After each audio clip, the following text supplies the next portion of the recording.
as Esther and Barbara were coming through the airport in San Diego, they came to the security check, and it seemed to be all blocked up. It was a small one, but it was still not moving.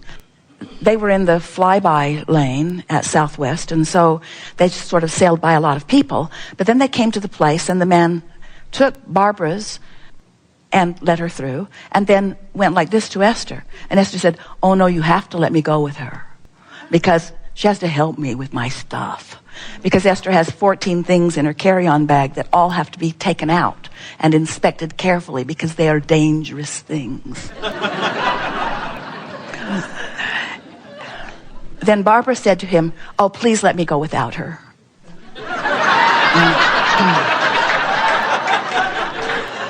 And Esther said, "Oh, please don't let her go without me." And the man began to laugh, and he let Esther through. And then looked at the people behind Esther and went like, "My hands are tied. These are powerful women." And now they are in the line that is not moving because, as the man told them, there was an eagle eye on the security camera and she was checking for everything. And Esther thought, "Oh, that's wonderful." But then Esther had taken everything out of her bag, and so there was no worry about it. And so they went through, and Esther was really proud of herself because she had packed so carefully and unpacked so carefully.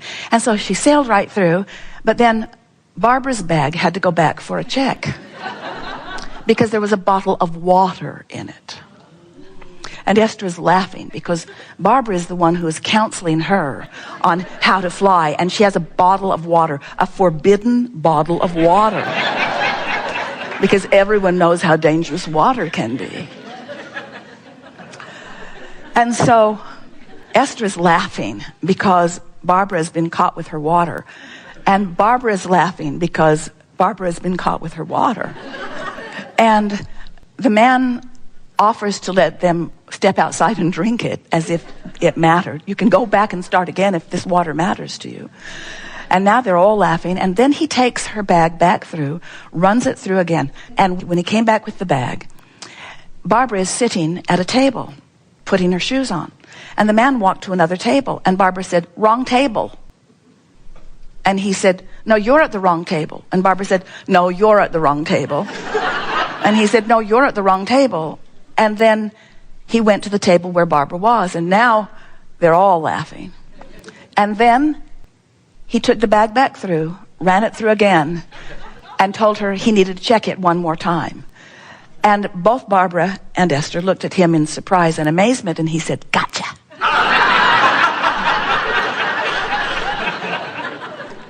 And as they moved on through, they couldn't stop laughing, and Esther couldn't stop noticing the amazing fun that they had had at a place that is usually no fun at all. In other words, that's a manifestation. It's a manifestation. What you're living in any moment is a manifestation. Manifestations surrounding you. The people you meet, manifestations. The way they play with you or not, manifestations. The way you feel as you move through your day, manifestations. Your life is unfolding, manifestation, manifestation, manifestation, manifestation. And it keeps moving. Have you noticed? There it went again, there it went again, there it went again, there it went again, there it went again. So you have constant personal control over the manifestation of your moment. And what trips you up often is you're looking long term where you have not enough power or not enough clarity, and letting the future, to which you have not enough answers right now readily available to you, concern you, where if you would just be present in the moment and be aware of the manifestation that's happening now and adjust your vibration accordingly. In other words, that little bit of fun got more fun started and more fun started, and now they come to a place where there are two seats but not together. And what's sitting in the seat that is between the seats is a magazine and a cell phone. And so Esther is thinking, well, I'll sit on this side of the magazine and the cell phone, and Barbara can sit on the other side of the magazine and the cell phone. But Barbara is thinking, that's ridiculous. I'm going to move the magazine and the cell phone. So she did what Esther thought was a forbidden thing. She touched someone else's things and moved it to another seat and explained to the man who had told them that someone had been sitting there, well, now he sits here.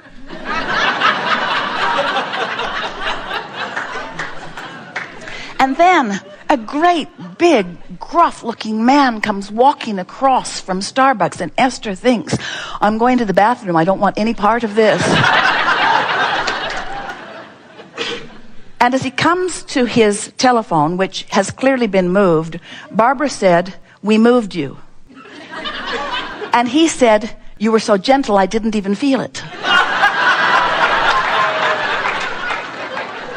And Esther began to realize that now the momentum of fun was started. There was no ending to what the day was going to provide. In other words, you just can't get into a place where you're feeling good, where you're loving the people of your planet, where the people who want to play with you are coming to you.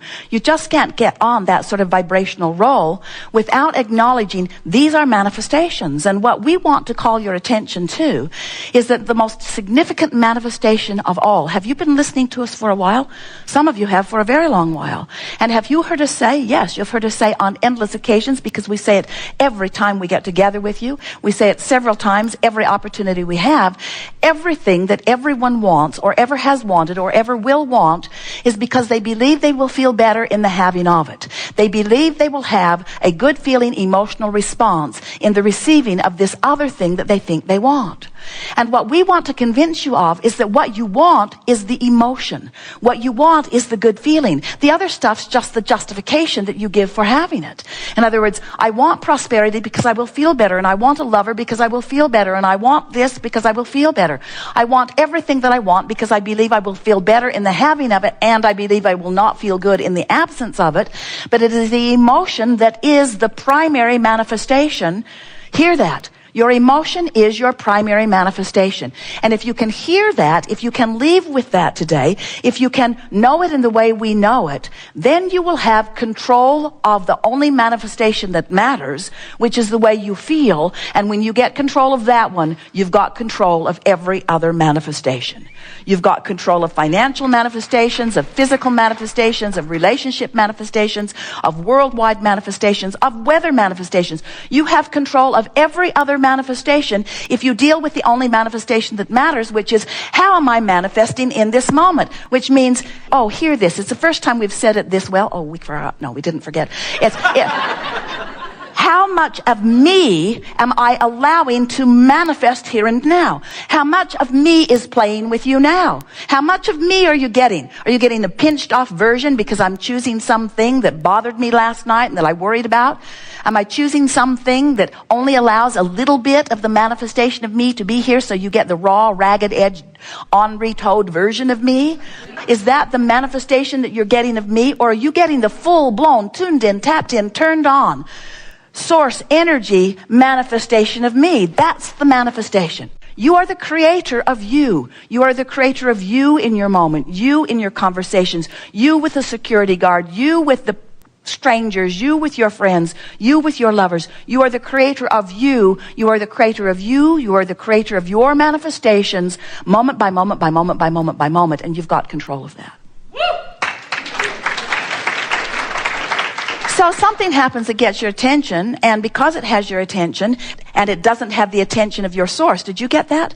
If you feel negative emotion, it means it's got your attention, just not the intention, not the attention or intention of the larger part of you. In other words, when you're feeling afraid, or when you're feeling angry, when you're feeling blameful, you're out there on the raw and ragged edge without the resources of your source, because you are depriving yourself of the full integration or blending of all of that because of the vibrational attitude of whatever it is that you are focused upon. That's what negative emotion always means. So when you get it, that you have control of what you give your attention to, then you know that you can set yourself up for wonderful moments after wonderful moments after wonderful moments. There's no reason for you to dip.